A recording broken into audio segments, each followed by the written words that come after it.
जरा ध्यान से, जरा गौर से सुनिए तो यूं लग रहा है जैसे मानो प्रकृति हमसे पिछले कुछ दशकों से कुछ कहना चाह रही है। इन दिनों अमेरिका के कैलिफोर्निया में लगी आग हो या अभी वैश्विक महामारी से उभरी दुनिया, कोरोना काल का समय, अमेरिका जिस तरह से आज घुटनों पर है, ये वही अमेरिका है जो दुनिया का सबसे ताकतवर देश है, सबसे शक्ति संपन्न देश है, सबसे क्षमता रखने वाला देश है। लेकिन जिस तरह से वह लाचार नजर आ रहा है, एक बात तो सिद्ध हो चुकी है कि प्रकृति के आगे मानवता को घुटने टेकना ही पड़ेगा। क्योंकि ऐश्वर्य, आकर्षण, विलासिता के नाम पर हमने जो प्रकृति का दोहन किया है, उसका खजाना, उसका खामियाजा हमें ही भुगतना पड़ेगा। इन सबके पीछे जो सबसे सोचने योग्य बात है वो ये है कि हवा, पानी, आग, ये सभी तो प्रकृति के अपने हथियार रहे हैं। सृष्टि को नियंत्रित करने के लिए प्रकृति ये हथियारों का प्रयोग करती ही रही है। किंतु जब आज हम अपनी सीमाएं लांघ कर,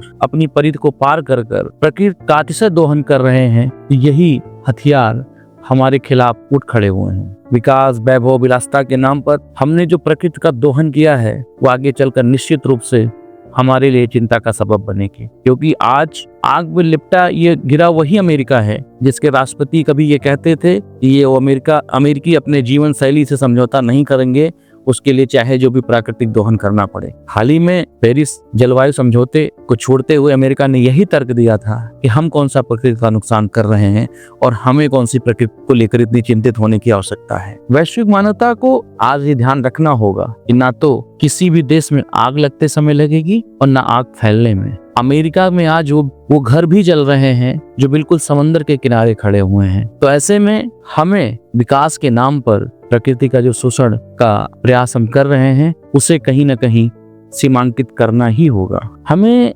गांधी जी की बात हमेशा याद रखनी होगी कि प्रकृति के पास हमारी आवश्यकताओं की पूर्ति के लिए सभी वस्तुएं हैं, इच्छाओं की पूर्ति के लिए नहीं। इसलिए यदि हम प्रकृति का संरक्षण चाहते हैं, जलवायु संरक्षण चाहते हैं, ऐसी आगों से बचना चाहते हैं, तो हमें इच्छाओं की आग पर पानी डालना ही होगा।